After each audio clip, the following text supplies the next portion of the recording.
পোষা প্রাণীর উপস্থিতি মানুষের রোগ প্রতিরোধ ক্ষমতাকে গভীরভাবে প্রভাবিত করতে পারে। এটা অ্যালার্জি, একজিমা বা চুলকানি, এমনকি থাইরয়েড সংক্রান্ত রোগ, টাইপ 1 ডায়াবেটিক্সের মতো অটোমিউনো ডিজিজের ঝুঁকিও কমে দিতে পারে বলে গবেষকরা দাবি করেছে।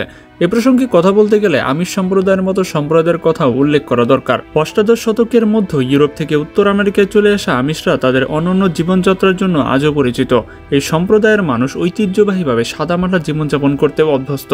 তারা দুধ উৎপাদনের জন্য গবাদি পশু লালন পালন করেন, ঘোড়ায় টানা গাড়ি ব্যবহার করেন, ঠিক যেমনটা বহু শতাব্দী ধরে তাদের পূর্বপুরুষরা করে এসেছে। পরিবার এবং কমিউনিটিকে প্রাধান্য দিতে তারা আধুনিক প্রযুক্তির দিকে তেমন মনোনিবেশ না করে পূর্বপুরুষদের মতোই জীবনযাত্রার অনুসরণ করে। তাদের জীবনযাত্রা অনেকের নজর কেড়েছে। গত কয়েক দশক ধরে হলিউডের চিত্রনাট্যকার, ডকুমেন্টারি নির্মাতা এবং সমাজবিজ্ঞানীদের কল্পনাকে উস্কে দিয়েছে।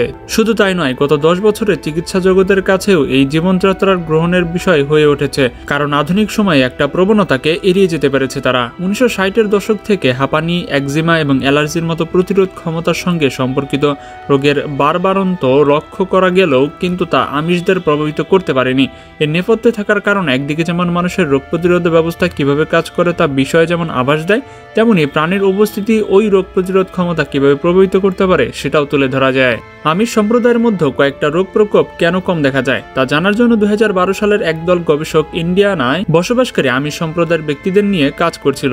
একইভাবে তারা পর্যবেক্ষণ করছিলেন যে সাউথ ডকোটায় হুটেরাইজ বা হুটেরিয়ান নামে পরিচিত আরেকটি সম্প্রদায়ের মানুষকেও। দুই ক্ষেত্রেই গবেষকরা 30 জন শিশুর রক্তের নমুনা সংগ্রহ করেছিলেন। হুটেরাইজ কৃষিভিত্তিক সম্প্রদায় এবং তারাও আমিষদের মতোই নিজেদের কমিউনিটির মাঝে থাকতে পছন্দ করে। আমিষ এবং হুটেরাইজদের মধ্যে অনেক মিল আছে। তাদের পূর্বপুরুষরা ইউরোপীয় দুটি সম্প্রদায় মানুষের দূষিত বায়ুর সংস্পর্শে কম এসেছে এবং তারা প্রক্রিয়াজাত খাবার কম খান। তবে হুটেরাইজ সম্প্রদায়ের শিশুদের মধ্যে হাঁপানি এবং শৈশবকালে অ্যালার্জির হার আমিষ সম্প্রদায়ের শিশুদের তুলনায় 4 থেকে 6 গুণ বেশি।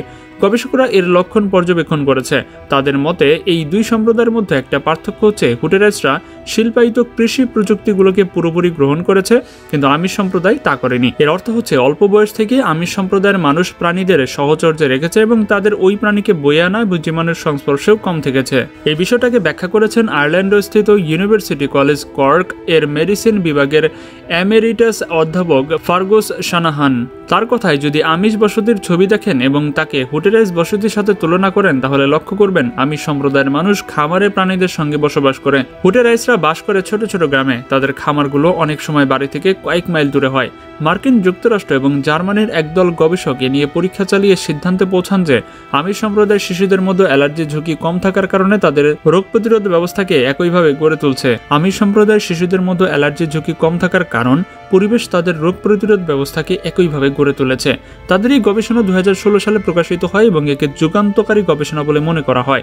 ওই গবেষণায় লক্ষ্য করেন যে হুটেরাইজ সম্প্রদায়ের শিশুদের তুলনায় আমিষ শিশুদের শরীরে টি কোষগুলো অনেক বেশি কার্যকর। এই টি কোষে মানুষের রোগ প্রতিরোধ ক্ষমতা গড়ে তুলতে বিশেষভাবে ভূমিকা পালন করে। দুই সম্প্রদায়ের শিশুদের বাড়ি থেকে ধুলোবালির নমুনা সংগ্রহ করেছিল গবেষকরা। উদ্দেশ্য ছিল এই ধূলিকণায় কি কি ব্যাকটেরিয়া আছে তা খতিয়ে দেখার।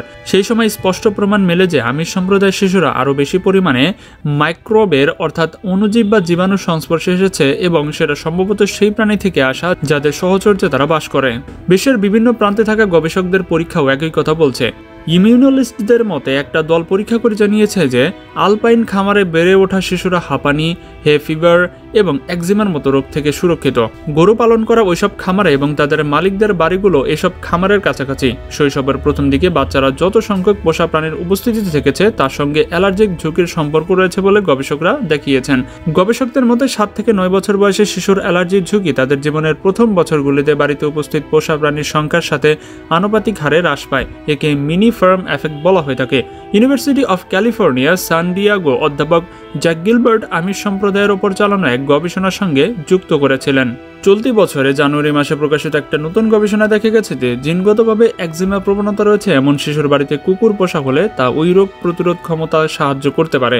প্রায় 2,80,000 জনের ওপর পরীক্ষা করে দেখা গেছে যে তাদের মধ্যে ইন্টারলিউকিন 7 রিসেপ্ট বা IL-7R, যাকে একজিমার জন্য রিস্ক ফ্যাক্ট হিসেবে ধরা হয়, এর উপস্থিতিতে যারা যদি শৈশবের প্রথম 2 বছর বাড়ির কুকুরের সঙ্গে কাটায় তাহলে তাদের মধ্যে একজিমার ঝুঁকি কমতে পারে। ল্যাবরেটরিতে পরীক্ষা করে নিশ্চিত হওয়া গেছে যে যে কুকুরের ম্যালিকিউলাস সিগন্যাল বা আণবিক সংকেত ত্বকের প্রদাহকে দমন করতে পারে। তবে গবেষকরা সতর্ক করে দিয়েছিলেন যে তাদের ইতিমধ্যে একজিমা রয়েছে, তাদের নতুনভাবে কুকুরের সহচর্যে রাখলে রোগের লক্ষণ আরও বাড়ার আশঙ্কা রয়েছে। আমির সম্প্রদায়ের রোগ প্রতিরোধ সংক্রান্ত গবেষণা প্রকাশিত হবার পর শৈশবে প্রাণীদের সঙ্গে মিথস্ক্রিয়ার সম্ভাব্য প্রভাব অনেকের কাছেই গ্রহণযোগ্যের বিষয় হয়ে দাঁড়িয়েছে। এমনকি পোষা প্রাণীর নতুন প্রোবায়োটিক কিনা এই প্রশ্ন তুলে নিউ ইয়র্ক টাইমস নিবন্ধন প্রকাশ করেছে। তাহলে বিষয়টা কি দাঁড়াচ্ছে? সম্ভবত এবং আশ্চর্যজনকভাবে আমরা যখন পোষা প্রাণীকে আদর করি বা তাদের সহচর্যে থাকি, তখন ওই লোম বা পাঞ্জা থেকে তাদের শরীরে থাকা মাইক্রোব আমাদের ত্বকে এসে পৌঁছায়। অস্থায়ীভাবে হলেও তা থাকে। তবে বলা যেতে পারে যে ওই প্রাণীর শরীরে থাকা পরজীবীরা আমাদের মাইক্রোবায়োমের সঙ্গে মানিয়ে নিতে পারে। মাইক্রোবায়োমের এই বড় সড় বসতি আমাদের ত্বকে এবং মুখের ভেতরে এমনকি অন্ত্রেও বাস করে এবং আমাদের রোগ প্রতিরোধ কোষগুলোকে ওপর প্রভাব ফেলে। কুকুর ও বিড়ালের মধ্যে উপকারী ব্যাকটেরিয়া বাড়াতে পারে এমন খাবারকে বাজারজাত পণ্য হিসেবে তৈরি করা এবং তা প্রচার করার কথা ভাবতে পারে পেট ফুড ইন্ডাস্ট্রি। পোষা প্রাণীর দেহে থাকা উপকারী ব্যাকটেরিয়া যাতে পোষ্যের মালিকের দেহে স্থানান্তরিত হতে পারে সেই ভাবনার উপরে জোর দিতে পারে তারা। এ বিষয়ে অধ্যাপক সফদার তিনি একটি পরীক্ষা চালানোর কথা ভাবছেন, যেখানে পোষা প্রাণী এবং তাদের মালিক যখন একাধিকবার পশু চিকিৎসকের কাছে আসবেন তখন তাদের দুইজনের মলের নমুনা সংগ্রহ করা হবে। তাদের পরীক্ষা করে দেখতে হবে যে সময়ের সঙ্গে সঙ্গে তাদের দুইজনের অন্ত্রে উপস্থিত মাইক্রোবায়োমের মধ্যে মিল পাওয়া যায় কিনা। তিনি দেখতে চান দুইজনের শরীরে একই ধরনের ব্যাকটেরিয়া প্রজাতি শনাক্ত করা যায় কিনা যা স্বাস্থ্যগতভাবে সুবিধা মিলতে পারে। তবে কুকুর, বিড়াল এবং অন্যান্য প্রাণীর জীবাণু আমাদের মাইক্রোবায়োমের অন্তর্ভুক্ত করার ধারণা নিয়ে অনেকেই সন্দেহ প্রকাশ করেছে। তাদের একজন অধ্যাপক গিলবার্ট তিনি বলেন যে এর কিন্তু কোনো প্রমাণ নেই। আমরা সত্যিই আমাদের ত্বকে, মুখে বা অন্ত্রে কুকুরের দেহ থেকে আসা ব্যাকটেরিয়া দীর্ঘদিন জমে থাকতে দেখি না, তারা মূলত থেকে যায় না। তবে অধ্যাপক নাসিয়া সফদর জানিয়েছেন তিনি এখনও মনে করেন যে ওই গবেষণা সার্থক হতে পারে।